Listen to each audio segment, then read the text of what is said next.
Have you ever felt like you're moving on a different track than everyone else? One moment you're sharing inside jokes and future plans with your closest friends, and the next you feel a subtle yet undeniable distance growing between you. It's not that you don't care about them anymore, but your priorities, your mindset, and even your conversations just don't align like they used to. This feeling of outgrowing the people around you can be lonely and confusing, but it's often a sign of profound personal growth. Let's explore the psychology behind this common yet rarely discussed experience. So what does it mean to outgrow someone? It's not about feeling superior or thinking you're better than others. It's a natural evolution. Think of it like a plant in a small pot.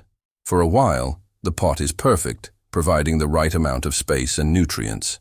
But as the plant grows, its roots need more room to expand. If it stays in the small pot, its growth will be stunted. People are the same. Our environments, including our relationships, need to support our growth. When they no longer do, we feel the urge to find a bigger pot. This often happens because your core values are shifting. What was important to you a year ago, maybe late-night parties or gossiping about acquaintances, might now feel draining or meaningless. You're starting to prioritize things like personal development, career ambitions, or deeper, more authentic connections.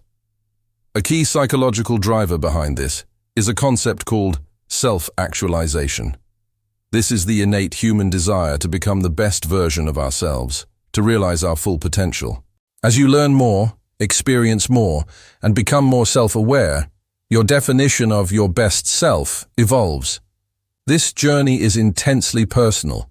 While your friends might be content where they are, you might feel a powerful internal pull to keep climbing. This isn't a judgment on them. It's a response to your own internal compass. Your mind is actively seeking new challenges, new knowledge, and new experiences that align with this emerging version of you. This is why you might find yourself losing interest in conversations that feel superficial or repetitive. You're not being snobbish. You're simply craving intellectual and emotional substance that your current circle may not be able to provide. Another fascinating aspect is the role of cognitive dissonance. This is the mental discomfort we feel when holding two conflicting beliefs, or when our actions don't match our beliefs. For example, you might believe in the importance of positivity and ambition, but you spend your weekends with a group that constantly complains and has no desire to change. This creates an internal conflict. Your mind will naturally seek to resolve this tension. You might try to change the group dynamic, but more often than not, the easier path is to reduce your exposure to the source of the dissonance. This means subconsciously and then consciously pulling away from those relationships that contradict the person you are becoming.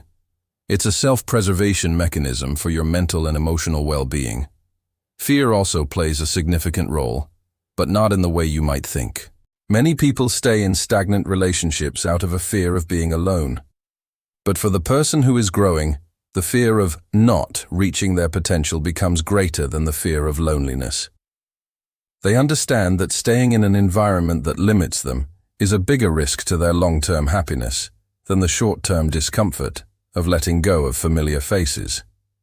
This mindset shift is crucial. It's the moment you choose growth over comfort. You start to see solitude not as a void, but as an opportunity to get to know yourself better, to work on your goals without distraction, and to create space for new, more aligned people to enter your life. So, how do you navigate this? It's a delicate process. It's not about dramatically cutting people off or burning bridges. Often it's a gradual drift. The phone calls become less frequent, the meetups get postponed, and eventually you find a new equilibrium. It's important to handle this with kindness and grace. You can still cherish the memories and the role these people played in your life. You don't have to disown your past to embrace your future. Acknowledge that people come into our lives for a reason, a season, or a lifetime. Not everyone is meant to be a lifetime companion, and that's perfectly okay. Recognizing this can free you from guilt and allow you to move forward with a clear conscience. This process also forces you to become your own best friend. When you're in a transitional period, You rely more on your own validation and support. You learn to enjoy your own company. You take yourself on dates. You pursue hobbies that genuinely excite you, and you become more intentional about how you spend your time and energy. This period of self-reliance is incredibly empowering.